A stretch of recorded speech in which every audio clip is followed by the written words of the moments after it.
All right, let's dive in. Today, we're going deep on Moneyball. Yeah, Moneyball. We've got some incredible excerpts here from a document all about the movie, Moneyball 2011. Awesome. We're talking a 20-game winning streak. Wow. Data versus gut feelings, and how this story really went way beyond the baseball diamond to shake up, like, business and leadership. That's what we're unpacking. You got it. And you know what's so fascinating about Moneyball? It shines a light on Billy Beane. Yeah. The Oakland A's general manager, and like his struggle to build a winning team, but with, basically no budget. Right. It's like the classic underdog story. Like, Yeah. this team has no money, but Beane's not giving up. He's got to find a way. He does, and that's where sabermetrics comes in. Okay. This wasn't just like a side project. This became, their core strategy. Yeah. Think about it looking beyond batting averages and diving deep into the numbers that truly predict, runs and wins. So it's less about the home runs and more about just getting on base any way you can. Exactly, and this is where things get really interesting. Beane and Peter Brand, his, Yale economics whiz, they see the potential in players that, traditional scouts wouldn't even consider. Wow. Looking at guys like Scott Hatterberg, Okay. a catcher most teams thought was done, Right. but his on-base percentage was like gold to them. So they're not just crunching numbers. They're seeing value where others just don't. Precisely. Remember Jeremy Brown? Mm. Scouts saw a guy who walked a lot.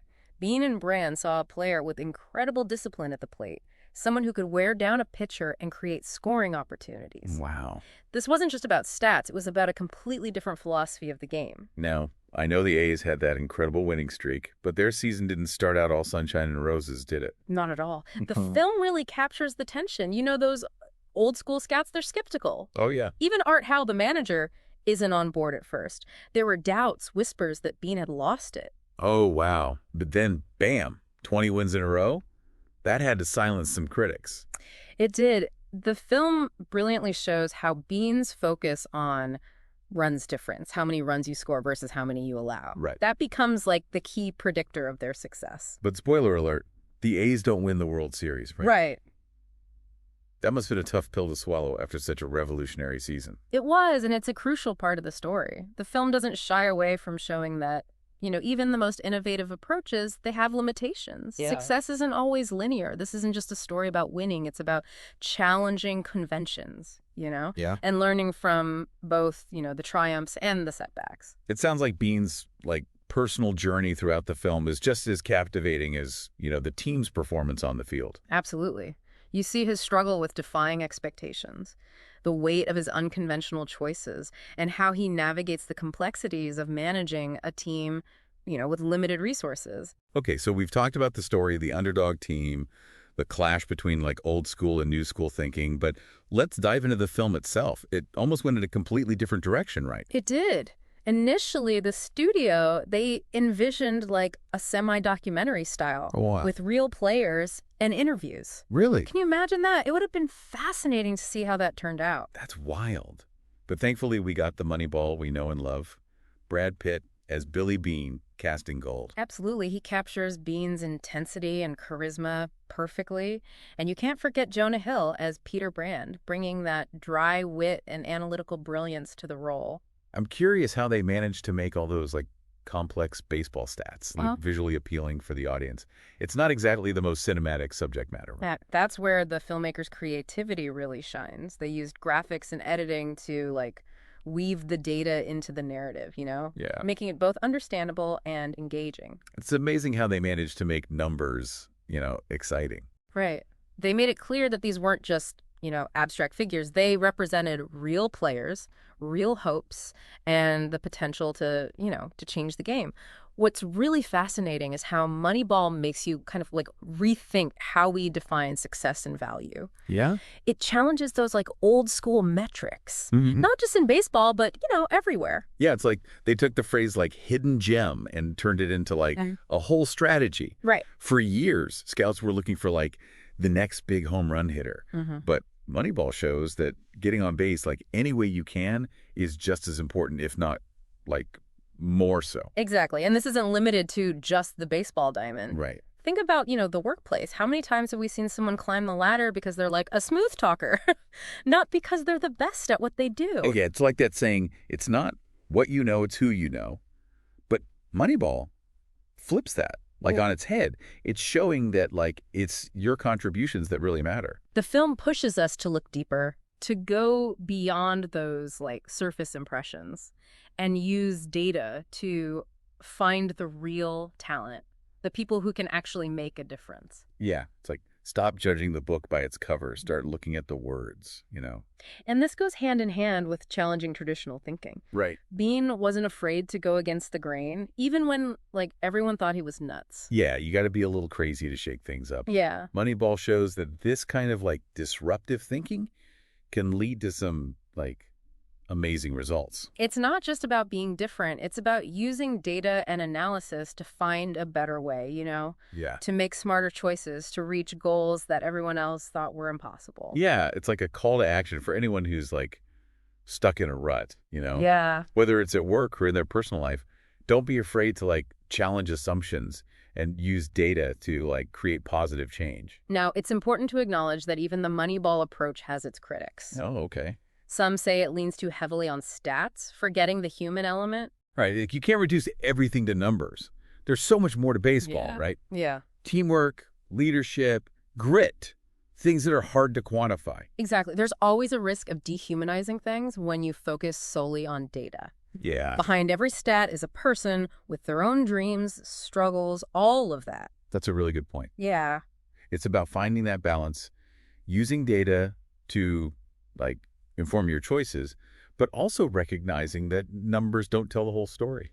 Another criticism is that data itself can be biased. Oh, okay. If the data you're using is flawed, your decisions will be too. That's a great point. Data doesn't, like, exist in a vacuum, right? Yeah. It's a product of, like, the systems it comes from. Right. If those systems are biased, the data will be too. Exactly. So while data can be a powerful tool for fairness, we need to be careful and use it responsibly, make sure it's not perpetuating, existing inequalities. It all comes down to ethics, right? Yeah. Using data for good. Now let's zoom out and look at the bigger picture. Moneyball's influence has gone way beyond baseball. Oh, for sure, yeah. Like, it's incredible to see how this one story has, like, sparked a data revolution across so many different fields. Like, it's amazing. Right. Yeah. Take healthcare, for example. Okay. Hospitals are using data analytics to improve patient care, personalized treatments, even, like, predict and prevent outbreaks. Wow, that's incredible.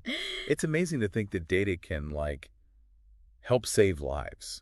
In education, data is being used to, like, personalize learning, identify students who need extra support, make education more equitable for everyone. That's awesome. And in the business world, companies are using data to understand customer behavior, Right. optimize marketing, develop new products and services. Even in politics. Oh, wow. Campaigns are using data to understand voters, tailor their messages, get people to the polls. It seems like everywhere you look, data is changing the game. It is. It's not just about baseball anymore.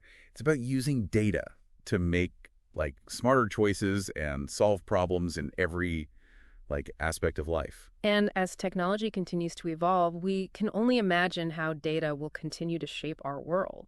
It's truly exciting to think about the possibilities. But it's also a bit daunting, right? It is. With so much data at our fingertips, it's crucial to use it responsibly.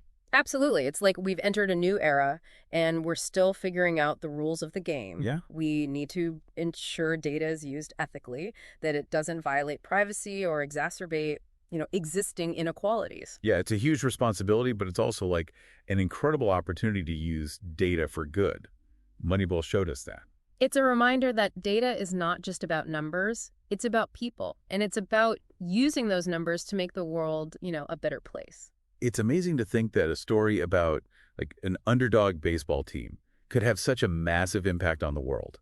Like, it's like Moneyball threw a curveball and everyone's still trying to figure out how to hit it. It really shows the power of a good story, right? Like, to inspire change. Yeah. Moneyball didn't just change the way people think about baseball. It sparked a whole movement towards data and, unconventional thinking. Yeah, it's like they planted a seed and now we're seeing this data-driven revolution, like, blooming, Right. everywhere you look. But it's not just about the numbers, is it? There's a human element to all this, that we can't forget. Absolutely. As powerful as data can be, it's important to remember it's just a tool. Yeah. It's up to us to use it wisely, ethically. That's where, those conversations about data ethics come in. Right. Making sure we're protecting privacy, avoiding bias, using data to, create a more just and equitable world. It's a challenge for sure, but also a huge opportunity. We're still figuring things out, but Moneyball showed us that data can be a force for good. Yeah, it's inspiring to think about how we can use data to solve, some of the world's biggest problems, Right. like poverty, climate change, global health crises. Exactly. Imagine using data to optimize resources, Right. predict outbreaks, develop sustainable solutions. What if we could harness the power of data to create a better future for everyone? That's a vision, worth striving for. Data isn't just about winning games or, making profits. It's about making a positive impact on the world. And that's the message I hope you take away from this deep dive. Yeah. Moneyball is more than just a baseball movie. It's a call to action, a reminder that, we all have a role to play in shaping a data-driven future that benefits everyone. It's been an incredible journey, exploring the story, the themes, the lasting impact of Moneyball. We've uncovered some fascinating insights about baseball, leadership, and the power of data to change the game, both on and off the field. We've also delved into those ethical considerations of this data revolution, recognizing the importance of using data responsibly and for the greater good. As we wrap up, I'm left with this, feeling of optimism. Me too. We're just scratching the surface of what's possible with data, and I'm excited to see, what the future holds. So go out there and be the change you want to see in the world. Embrace the power of data, use it wisely, and let's create a future where everyone has the opportunity to thrive. This has been The Deep Dive, signing off.